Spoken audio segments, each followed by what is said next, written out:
Medianoche. El aumento de los virus respiratorios y la gestión del Ministerio de Salud. Durante esta jornada, el gobierno llevó a cabo un comité político marcado por las críticas. Además, la ministra del Interior, Carolina Toá, junto a la ministra de Salud, Jimena Aguilera, reconocieron que fue un error por parte del Ejecutivo no haber contactado a la Clínica Las Condes para consultar la disponibilidad de camas pediátricas y haber trasladado a la lactante Mía Olivares, de 3 meses, quien falleció la semana pasada en el hospital de San Antonio al no haber camas disponibles. La titular de Salud aseguró que ahora el foco está en enfrentar esta emergencia sanitaria, que ya suma 6 menores fallecidos por virus sincicial, mientras que Toá, durante una entrevista radial, dijo que cuando hay una emergencia se debe pasar por alto alguna de las restricciones existentes. Sus dichos fueron complementados por la ministra vocera de Gobierno, que afirmó que se debe esclarecer lo sucedido y determinar las responsabilidades. Cuando el día termina, comienza medianoche. Presentamos Medianoche. Bueno, hace unos meses, un año diría, se viene hablando de un tema que ahora se empieza a hacer carne y empieza a ser realidad y queremos entender de qué se trata. Y se trata de la política exterior de nuestro país, política exterior feminista de Chile. Por eso usted aquí a mis espaldas ve al canciller Van Claveren con mujeres, con muchas mujeres, y uno dice, bueno, yo al principio vi la foto y dije, son cancilleres de otros países y le tocó en una cumbre justo con otras mujeres. No. En la presentación, después miré las caras y vi quiénes eran, es la presentación de la política exterior feminista de Chile. ¿De qué se trata? Bueno, Gloria de la Fuente, subsecretaria de Relaciones Exteriores, que estuvo allí, nos cuenta. Gloria, ¿cómo estás? Buenas noches. Hola Matías, buenas noches, ¿cómo estás? Muy bien, pues y tú, en tu nuevo cargo, ya no es tan nuevo, pero desde que nos dejaste aquí como panelista, estás en el gobierno. Sí, pues. se les ha extrañado, pero bueno, uno asume otros desafíos también ahora en estos tiempos. Total, es mutuo, así que bueno, me imagino que está muy bien y que es primera vez que nos toca conversar para este tema que lo habíamos escuchado muchas veces, pero es bueno que nos cuentes de qué se trata y qué implica que Chile tenga esta política exterior feminista. Sí, lo primero es que esto es parte del programa de gobierno del presidente Boric y parte importante también, a partir de los temas de igualdad de género y parte importante de los ejes estratégicos de la Cancillería, que ya se venía trabajando desde el principio del gobierno y que es básicamente esta política exterior feminista. Y que la verdad es que no es algo nuevo respecto a lo que ha sido la agenda de política exterior. ¿Por qué lo digo? Porque en la práctica nosotros ya hace varias décadas veníamos aprobando tratados, acuerdos, tenemos convenios en el exterior que dan cuenta justamente de esta vocación de la política exterior de Chile de hacerse cargo, por ejemplo, de los temas de violencia contra las mujeres, ¿no? Y sus protocolos facultativos, me refiero al protocolo facultativo de la CEDAW y el acuerdo que en el fondo le da origen. La propia plataforma de Beijing, el proceso Belén-du-Pará, entre otros. Es decir, la política exterior de Chile ya tenía hace muchos años el componente de género, o la Agenda 2030, por ejemplo, ¿no?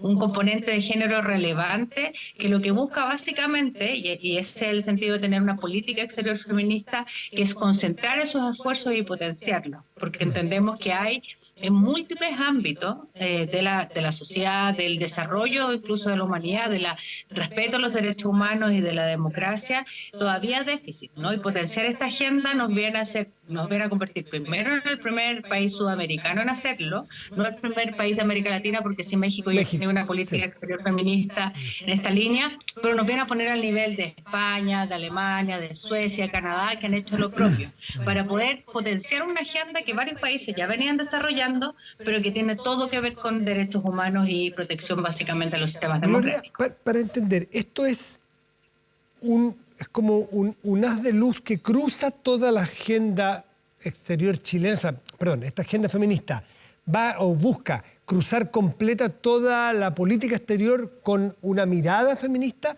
o es un apartado, como por así decirlo bien brutamente, como un departamento de que vaya asesorando que las políticas o los acuerdos que se hagan tengan mirada feminista, o es para tocar temas específicos de las agendas feministas?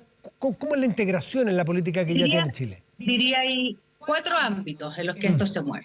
Primero, y esto también es muy importante decirlo, en la agenda ya de tratados de libre comercio, es decir, toda la política comercial en Chile que hoy lleva la Subsecretaría de Relaciones Económicas Internacionales, ya desde antes, cuando era la Direcon y nosotros discutíamos hace 20 años tratados de libre comercio, ya contenían componentes de género, ¿no? Los tratados de libre comercio en Chile, esto era bien innovador hace 20 años atrás. Hoy en día muchos acuerdos comerciales incluyen el componente de género. El acuerdo de modernización que estamos desarrollando con la Unión Europea contiene también un componente de género en el ámbito comercial y también en el ámbito político. Entonces, no es algo nuevo, como decía. Pero en nuestra Cancillería se trabaja básicamente en 4 ámbitos, diría. Lo primero, la política comercial a partir de lo que hace la Subsecretaría de Relaciones Económicas Internacionales.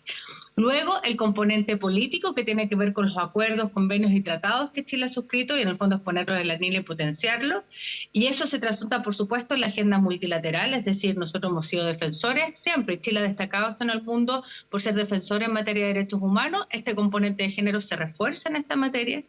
Y hay un cuarto elemento que te diría es, y esto solo tiene que ver con política exterior y comercial, en el ámbito consular.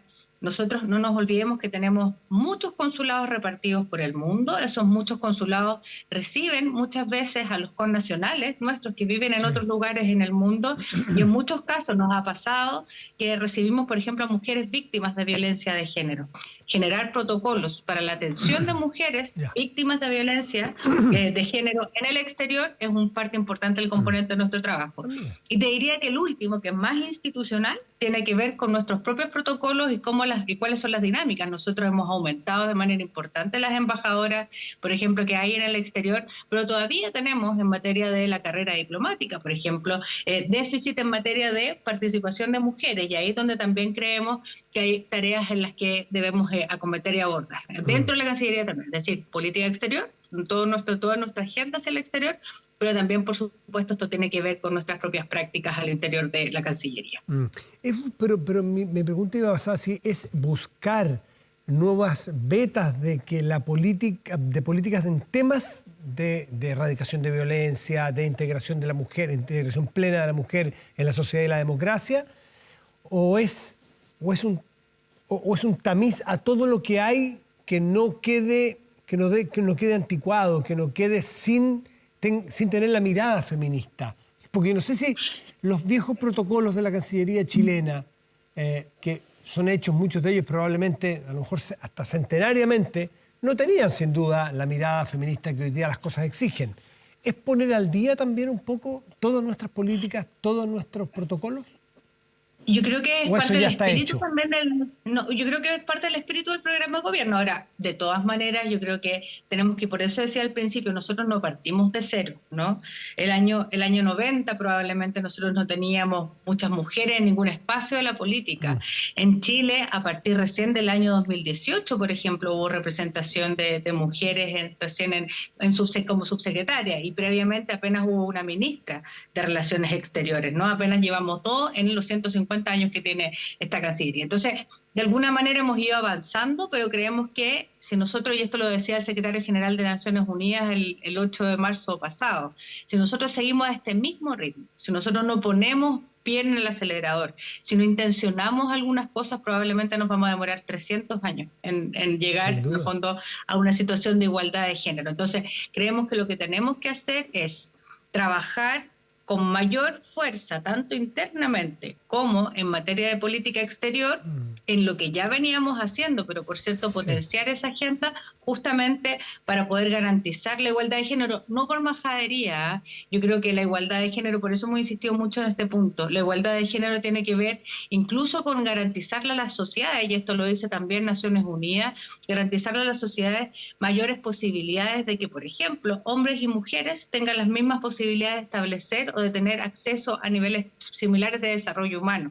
Y esto es básico, digamos, ¿no? Mientras la posibilidad o existan esas asimetrías, hay problemas también para que los propios países puedan potenciar su desarrollo. Chile, Gloria de la Fuente, Chile en un momento, yo no sé si sigue así y no sé cómo ha cambiado, pero en todo caso es muy destacado en el mundo por ser de los países que más acuerdos de libre comercio tienen en el planeta. Claro, como somos una economía aislada, chica, muy dependiente del mundo, durante muchas décadas nos llevamos haciendo acuerdos multilaterales y bilaterales con países para poder vender nuestros productos y llegar con productos con más bajo arancel a nuestro país. Es la apertura de la economía chilena, que para muchos es la clave del éxito de Chile los 30 años y para algunos será la parte del fracaso, no tengo idea.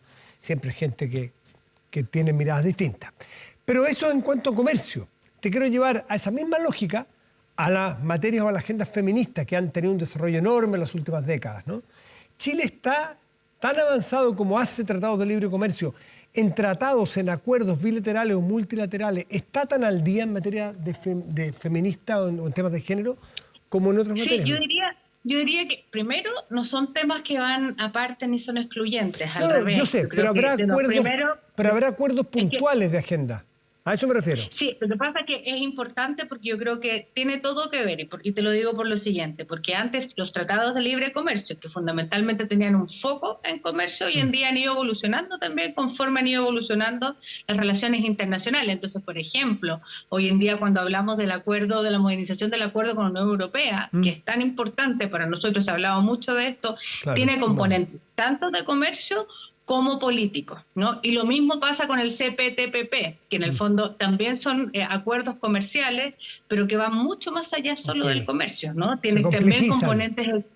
Exacto, se complejizan porque las relaciones internacionales se complejizan. Entonces, esto va más o menos en la misma línea, nada más que, y de hecho hemos recibido muchas como consultas y también mucha atención de la comunidad internacional en esto.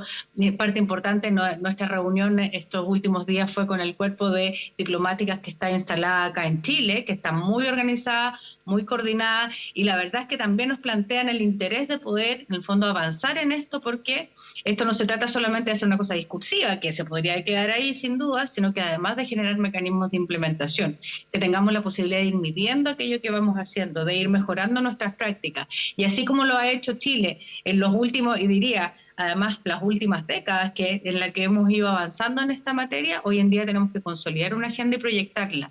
Insisto, no por una majadería particular, sino que porque creemos que está esto en la base de la posibilidad de generar mejores mecanismos de desarrollo para hombres y mujeres y con una mirada interseccional también, y también generar mejores condiciones para que sistemas democráticos garanticen igualdad, y eso nos parece que es un imperativo democrático hoy en día. Gloria de la Fuente, muchísimas gracias por esta conversación y que te vaya muy bien. Un gusto. Muchas gracias, Matías, que esté muy bien. Chao, chao. Hacemos una pausa y volvemos, espérenos.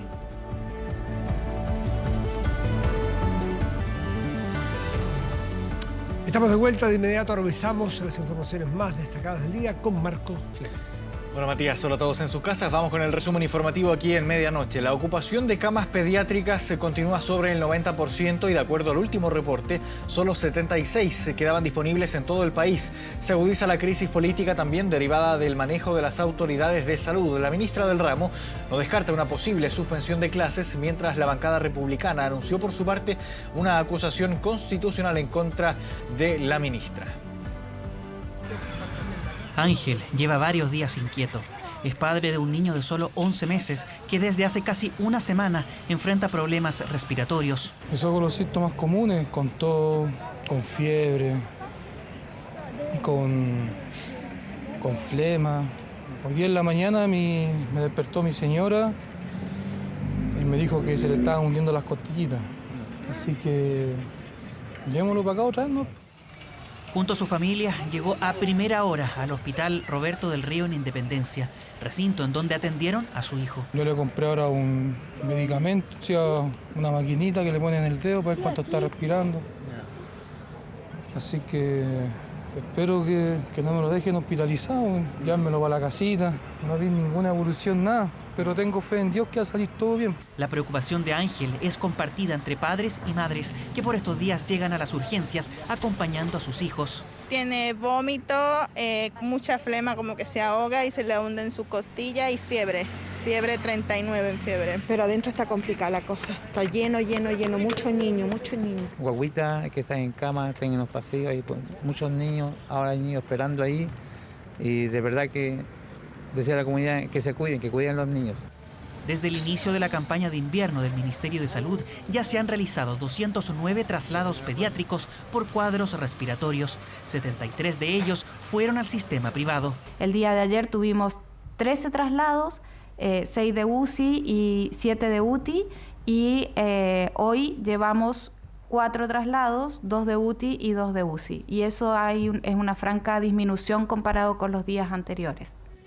Pero la ocupación de camas críticas pediátricas se mantiene alta. Este lunes, el MinSal informó una tasa del 93,5%. La circulación viral es diferente a lo largo del territorio y, por tanto, tenemos regiones que van con un 43% de la ocupación, como es la región de Aysén, hasta un 100%, por ejemplo, en la región de Maule. En medio de esta crisis, la ministra de Salud señaló que analizan la suspensión de clases o el adelantamiento de vacaciones de invierno junto al Consejo Asesor en esta materia. Podría ser suspensión de clases, dado que los adelantos son bastante más disruptivos y no lo tenemos descartado, lo vamos a seguir evaluando. Este miércoles yo los voy a citar nuevamente. Porque lo que tenemos que ver es respecto a la dinámica y la evolución, especialmente de lo que pasa con influenza, que es el que más afecta al tema de las vacaciones escolares. A nivel nacional, solo quedan disponibles 76 camas críticas pediátricas. Las autoridades llaman a reforzar las medidas de prevención. En los próximos días, la circulación viral podría ser incluso mayor debido a que se llegaría también a los picos de influenza.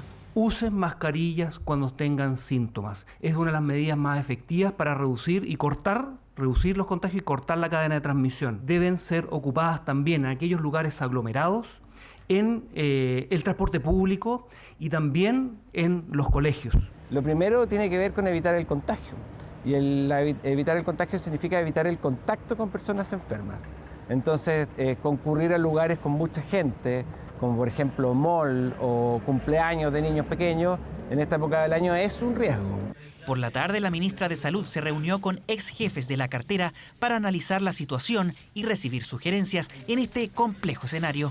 Cada uno de su ángulo de la experiencia dijo lo que le parecía, pero en un diálogo tremendamente cálido y de integración. Van a contar con nuestra mejor voluntad para poder entregar tranquilidad y apoyar de mejor manera la agenda sanitaria que hoy día nos convoca. En general, los más vulnerables a virus respiratorios son los menores de 1 año, pero también los mayores de 65. Las autoridades llaman a vacunarse contra la influenza para evitar que esta crisis sanitaria se agudice.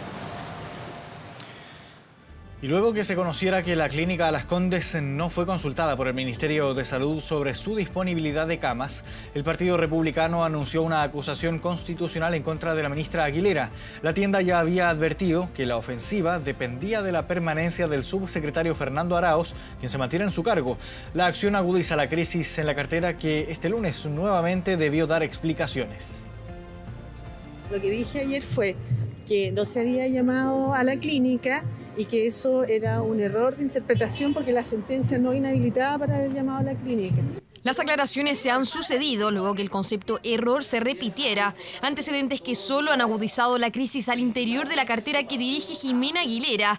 La clínica Las Condes no fue consultada por la disponibilidad de camas, se reveló este domingo. Se corrigió el error, se están haciendo las medidas correspondientes y después vamos a ver el tema de las responsabilidades. Responsabilidades por las que desde el Ministerio de Salud iniciaron una investigación interna para dilucidar el por qué no se realizó el llamado. Escenario que para el Ejecutivo debe ser investigado y, si corresponde, sancionado. Ahí aparentemente hay un error, pero digo aparentemente porque esto se tiene que investigar bien. Entonces no es bueno en cosas que son de detalle y que ninguno de nosotros estuvo ahí, anticipar un juicio. Es bueno que la investigación decante realmente qué pasó y si alguien se equivocó, quién fue. Sí, ahí y que pague las consecuencias, me imagino, ¿no? Bueno, si corresponde, por supuesto. Un error que apunta a las autoridades de salud, particularmente al subsecretario de Redes Asistenciales, Fernando Arauz. El gobierno tiene que entender que si no hace efectivas las responsabilidades políticas de quienes cometieron el error, según lo que ha dicho la propia ministra del Interior, simplemente está escalando el problema. Creo que llegó el momento de que el gobierno tome una determinación, una decisión rápida respecto de un cambio en la gestión, de un golpe de timón en el Ministerio de Salud. ¿Cómo responde la gente que le pide que renuncie, que es la única forma de superar la crisis? ¿Cómo lo responde? Permiso. En silencio llegó y en silencio se retiró de la Comisión de Salud citada por el Senado el subsecretario Arauz en medio de los cuestionamientos a su gestión. El responsable principal, aseguran transversalmente, del mal manejo del gobierno frente a la crisis por virus respiratorios. El subsecretario tiene que hacerse cargo y el hacerse cargo implica dar un paso al costado. Aquí los ajustes políticos de cuenta son parte de una definición que no es en caliente en el momento que se tiene que resolver esto, y eso lo tendrá que resolver el gobierno. Solicitud de ajuste que no tuvo efectos. Hoy día nosotros estamos enfocados, y particularmente yo, en responder la emergencia. En el gobierno algunos son partidarios de su renuncia. Sin embargo, por ahora prima la idea que es contraproducente una salida en medio de la crisis. ¿Qué pie queda? En el pie de trabajar junto a los equipos con alta y mayor rigurosidad en el enfrentamiento de esta emergencia, ¿no? Emergencia que tiene a la cartera en la mira. Por ser subsecretario no es viable una acusación constitucional en contra de Arauz. La medida debe apuntar a un secretario de Estado y durante la tarde Republicanos confirmó que será presentada en contra de Jimena Aguilera. La responsabilidad primera recae sobre la ministra de Salud, que no ha querido tomar las acciones necesarias para modificar a sus equipos. La responsabilidad nunca se delega en una ministra que tiene a cargo una cartera tan importante como lo es Salud. Bueno, es parte de las atribuciones que tiene la Cámara de Diputados, así que nada, pues prepararse para responder adecuadamente a esa situación. En este caso hay una desviación respecto de la finalidad de este instrumento, porque el argumento que se ha utilizado es la exigencia de un cambio de subsecretario, y en razón de eso se fundamenta una acusación contra la ministra Aguilera, lo que carece de todo sentido jurídico. Medida que será oficializada esta semana en la Cámara de Diputados, lugar hasta donde llegaron los padres de Mía. Entonces nos quedamos con la sensación que si no era un problema de recursos en ese momento, era un problema entonces de gestión. ¿Una gestión que no llegó? Acá tienen que existir responsables no solamente en lo administrativo por la falta de gestión hospitalaria, sino que también tienen que existir responsabilidades políticas. Es importante determinar que eso tiene que ver con gestión, tiene que ver con redes asistenciales y no con la ministra. Entonces me parece que estando todos conmovidos con el duro momento que se está viviendo, con esta crisis, evidentemente que hacer una utilización política no me parece lo correcto. Acusación cuyos apoyos estarán condicionados a la decisión del gobierno de mantener a Arauz en su cargo. La UDI no apoya la acusación, pero sí acudirá a la Fiscalía. Esperamos que, frente a la denuncia que hemos hecho a la Fiscalía, se abra la investigación y se determinen las responsabilidades criminales que podrían existir en estos casos. Acá no se trata de un error, acá hay una negligencia grave. Un caso que suma antecedentes, por ello ahora el subsecretario Arauz deberá este martes responder a los cuestionamientos de los diputados, esta vez en una sesión especial de la Cámara. Vamos a cambiar de tema, mucha atención con lo siguiente porque se mantienen las bajas temperaturas para este martes hasta 6 grados bajo cero de temperatura mínima, proyecta la Dirección Meteorológica de Chile en las regiones metropolitana y de O'Higgins. Las comunas de la zona norte de Santiago, Colina y Curacaví van a registrar menos 5 grados, seguidos por Melipilla y las comunas de Santiago al sur y al poniente con menos 4 grados. San José de Maipo espera 3 grados bajo cero, mientras que Santiago Centro menos 2 y el sector oriente de la capital 1 grado bajo cero. Por otra parte, la región de O'Higgins, San Fernando y Santa Cruz esperan 5 grados bajo cero, Rancagua menos 3. Debido a las últimas heladas, Senapred levantó una alerta temprana preventiva para las regiones metropolitana y de O'Higgins por estas heladas matinales que estamos detallando ahí en pantalla con la proyección de acuerdo a la Dirección Meteorológica de Chile. También hay que recordar que el gobierno activó el código azul para 6 regiones del país, esto también por las bajas temperaturas que se esperan para estos días. Desde las regiones de Valparaíso al Biobío se cuenta con cerca de 70 albergues que están habilitados por Desarrollo Social y también que se encuentra disponible el número de Fonocalle, número 800-104-777, opción 0, donde la gente que vea a alguien que está en situación de calle puede llamar para dar aviso y puedan ser trasladados por los personal municipal de Carabineros o de Desarrollo Social que están haciendo sus rondas correspondientes a los distintos albergues. Vamos a cambiar completamente de tema. Durante la jornada se confirmó que el próximo lunes 19 de junio será la fecha en que parlamentarios de oposición van a ingresar una acusación constitucional en contra del ministro de Educación, Marco Antonio Ávila. Kevin Felgueras tiene los detalles. Kevin, ¿cómo estás?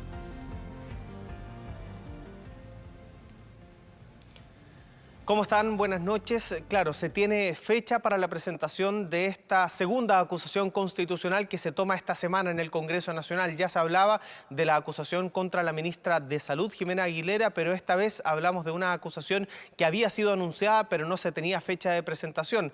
El día lunes de la próxima semana, lunes 19 de junio, será presentado el libelo acusatorio en contra del ministro de Educación, Marco Antonio Ávila, por la implementación de la ley Aula Segura, por la deserción escolar y docente, y también el manual de afectividad y sexualidad que es cuestionado desde la oposición. Así lo dijo la diputada Francesca Muñoz, que es una de las impulsoras de este libelo acusatorio. Nosotros vamos a presentar esta acusación este lunes 19. Esta acusación ha tenido un amplio apoyo de parte de la oposición. Ahí está Renovación Nacional, está Evópoli, está también la UDI y por supuesto también Republicano, más otros independientes.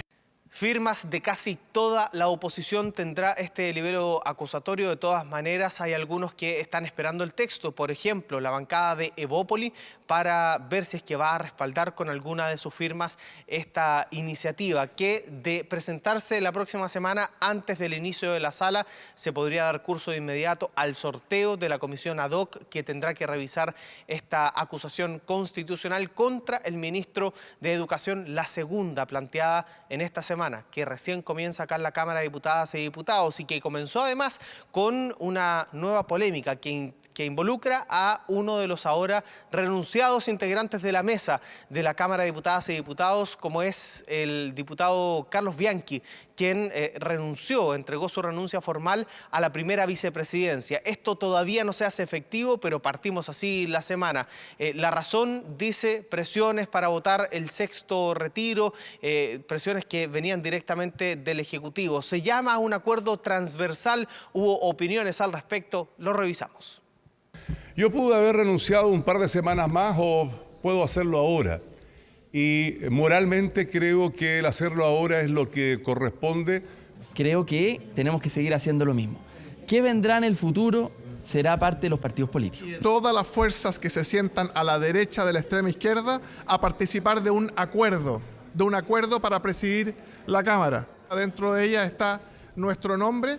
La renuncia de Carlos Bianchi será votada en las próximas semanas, entendiendo que por reglamento no se puede votar antes del día miércoles por la tarde, no habrá sesión ordinaria en ese entonces, por lo tanto la próxima semana recién se va a votar la renuncia. Luego tienen que pasar un par de días más para votar su reemplazo y allí se va a coincidir con la fecha en la que tiene Vlado Mirosevic y Catalina Pérez para renunciar a sus cargos como presidente y segunda vicepresidenta y buscar este acuerdo transversal. Algunos dicen que la oposición podría quedarse con el control de la Cámara de Diputadas y Diputados. Otros dicen que el oficialismo intentará hacer prevalecer el acuerdo administrativo que ha tenido una rotación un poco complicada acá en el Congreso Nacional. Claro, hay que ver cómo sigue avanzando esas negociaciones. Gracias, Kevin, que estés bien. Nos vemos.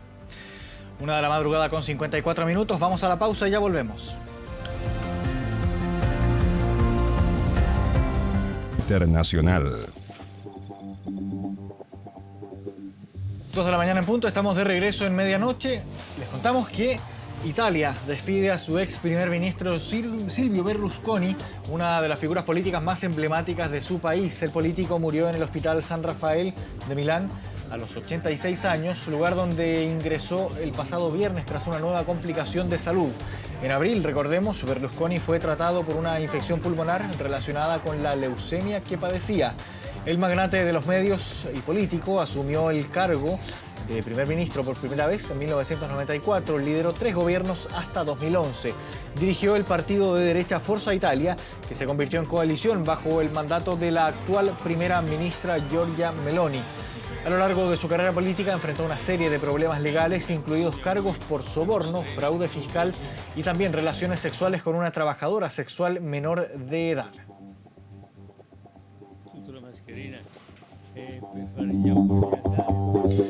Y nos vamos a Estados Unidos, donde hay máxima atención en Miami, que se está preparando para la histórica comparecencia del expresidente Donald Trump. Este martes, el magnate se va a presentar ante un jurado tras ser acusado de 37 cargos por llevarse documentos clasificados de la Casa Blanca.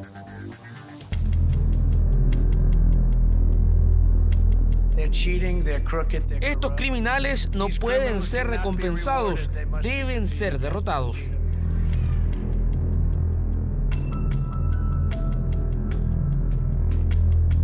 Comienza la cuenta regresiva y el expresidente Donald Trump ajusta los últimos detalles para una comparecencia histórica. Este martes, en un hecho inédito, el exmandatario se presentará ante un jurado en Miami tras ser acusado por segunda vez este año. Se abre una acusación contra Donald J. Trump de delitos graves de violación a las leyes de seguridad nacional, así como participar en una conspiración para obstruir la justicia. El principal candidato republicano fue acusado de un total de 37 cargos federales en un documento de 49 páginas por acumular información confidencial de inteligencia tras dejar la Casa Blanca en 2021 y después obstruir a los funcionarios federales que investigan el caso. El fiscal general y los fiscales de distritos locales buscan interferir en nuestras elecciones a un nivel que nuestro país y pocos países han visto antes. Están haciendo trampa, son corruptos. Una acusación que, de ser comprobada, podría hacer que el líder republicano enfrente hasta 100 años de cárcel a puertas de cumplir sus 77 años. Sin embargo, Trump mantiene su postura, niega haber actuado mal y acusa a los fiscales de tener motivaciones políticas. Si la mitad de lo que dice es cierto, entonces está frito. Es una acusación muy detallada y muy condenatoria. Hecho que desató un aumento de tensión en Miami. La seguridad de la ciudad ya se prepara para cualquier disturbio y para controlar multitudes entre 5.000 y 50.000 manifestantes, mientras cientos de seguidores de Donald Trump llegaron a la ciudad con banderas y carteles para mostrar su apoyo al expresidente, como relata 24 horas el analista político Benjamín de Yurre, desde el estado de Florida. Lo que en este momento podríamos decir que la Florida se convirtió en un estado republicano por los momentos. Aquí más seguidores de Trump. Recordémonos que Trump ganó en la Florida, que eso no había pasado en las elecciones pasadas, ¿no? En las elecciones pasadas, pues, había ganado su opositora Hillary Clinton. Pero la acusación de Donald Trump divide a los estadounidenses, según cifras de una encuesta de ABC News y Washington Post realizada a principios de mayo. El 54% cree que Trump debe enfrentar cargos penales por los documentos clasificados, mientras que el 34% cree que no debe hacerlo. Es mi presidente, ahora, mañana y siempre. Lo defenderé.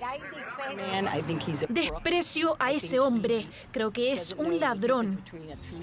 Un caso judicial que golpea duro al Partido Republicano, que ha cerrado filas en torno al expresidente. Incluso sus rivales para las primarias de 2024 han decidido respaldarlo. Creo que debe haber un estándar de justicia en este país. Hagámoslo cumplir para todos y asegurémonos que todos conozcamos las reglas. El expresidente de Estados Unidos enfrenta una acusación sin precedentes por parte de un departamento de justicia dirigido por el actual presidente, que también es un potencial rival político.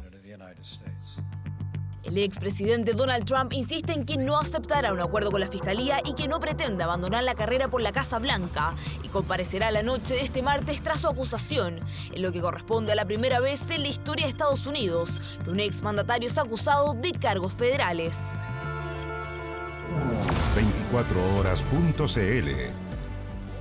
Vamos a nuestro portal de noticias con información del momento. Un masivo bombardeo ruso se registró hace algunos momentos contra la ciudad ucraniana de Kryvyi Rih, en la región de Dnipropetrovsk.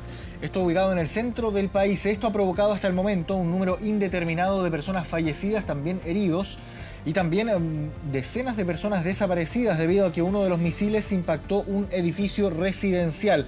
Es parte de la información que está en desarrollo. Vamos a seguir atentos a lo que ocurre en territorio ucraniano tras este bombardeo ruso, en medio de estos momentos de tensión entre ambos países tras la invasión de las fuerzas rusas a territorio ucraniano. Vamos a las calles de Santiago, tomamos contacto con Yesenia Yamet para conocer las noticias policiales de las últimas horas. Yesenia, ¿cómo estás? Hola Marco, muy buenas noches. Pasamos a revisar lo ocurrido en horas de la tarde en Providencia, ya que en medio de una fiscalización se generó una persecución. Todo esto cerca de las 6 de la tarde, cuando Carabineros a la altura de la Clínica Santa María se encontraba realizando fiscalizaciones a los conductores que transitaban por el sector. Es en ese minuto que un vehículo evita este control policial y desde ahí comienza una persecución, la cual la cual va por varias calles de la comuna de Providencia hasta llegar a las afueras del Costanera Center. Es en ese lugar donde Carabineros, uno desciende de la motocicleta y es ahí donde es arrollado por el vehículo de estos delincuentes que estaban escapando. Con el paso de las horas se pudo verificar que estas personas habrían escapado del control policial debido a que minutos antes habrían cometido un robo desde el interior de la Clínica Dávila. Cuando llegan ahí al punto de Andrés Bello, en las afueras del Costanera Center, y ocurre este atropello a personal policial, un segundo carabinero saca su arma de servicio y dispara en 2 oportunidades, hiriendo en el hombro a el conductor de este vehículo que estaba escapando. Los invito a que pasemos a revisar declaraciones de Carabineros. Estos se dan a la fuga por distintas calles de Providencia, llegando cerca de Nueva Tobalaba con Avenida Andrés Bello, donde intentaron chocar a los carabineros. A uno lo impactan en la rodilla, se cae, y otro tuvo que reaccionar por el inminente peligro que tenía este carabinero y hizo uso de su arma de fuego. Se tomaron detenidos estas 4 personas. Al revisar este vehículo se encontró que habían distintos utensilios de la Clínica Dávila que habían sustraído hace poco, dentro de ellos un desfibrilador. Bueno, Marco, estas 4 personas fueron detenidas por el homicidio frustrado a Carabineros y también por receptación, por haberse comprobado el robo de estos implementos médicos desde la Clínica Dávila. Nos vamos ahora hasta la comuna de Colina, ya que un trabajador del sector encontró en un sitio eriazo osamentas correspondientes a un cuerpo humano. Toda esta es una investigación que está llevando a cabo la Brigada de Homicidios para determinar de partida cuál es la identidad de la persona que se encuentra en sus osamentas, como también cuál sería la causa de muerte y desde cuándo estarían ahí en este sector, en este sitio eriazo de calle Caupolicán, dichas osamentas. Todo esto ocurre en el límite de las comunas de Quilicura, de Colina. Ya lo decíamos, la Brigada de Homicidios Metropolitana será la encargada de recabar toda la información necesaria para establecer finalmente la dinámica de lo sucedido, tanto de cómo se encuentran estas osamentas, como también la data de muerte de la persona. Los invito a que pasemos a escuchar declaraciones de la Policía de Investigaciones. En horas de la tarde, un trabajador del sector, mientras que transitaba por el sitio eriazo, se percató de las osamentas en el lugar, razón por la cual dio aviso a las autoridades pertinentes. Una vez estas osamentas analizadas por nuestro médico criminalista e institucional, se corroboró que corresponderían a osamentas humanas. Bueno, todo eso va a ser materia de investigación por parte de la Brigada de Homicidios Metropolitana para establecer las causas de este hecho y la causa de muerte de la persona a las que corresponden estas osamentas. Marco. Gracias, Yesenia. Buenas noches. De esta forma llegamos al final de esta edición de Medianoche. Agradecemos su sintonía. Volvemos contigo, Matías. Bien, Marco, muchas gracias. Revisamos en nuestra pantalla grande los contenidos y noticias de nuestro portal 24horas.cl, que en este momento destaca la siguiente información. Tiene que ver con la advertencia agrometeorológica por heladas. Tremendo daño que causan las heladas en la agricultura de nuestro país. Afectará a 10 regiones y se esperan hasta 6 grados bajo cero en esta región metropolitana. Más detalles en 24horas.cl. Y revisamos justamente el informe del tiempo para hoy. Para hoy, martes, Santiago presentará cielo parcial y una máxima probable de 19 grados. En tanto, Chaitén, en la región de Aysén, tendrá cielo parcial y 10 grados como máxima probable. Con esta información nos despedimos. Agradecemos su atención. Los dejamos invitados a seguir atentos a las pantallas de TVN y todas sus plataformas. Que tengan muy buenas noches. Abríguese. Gracias por venir. Chao.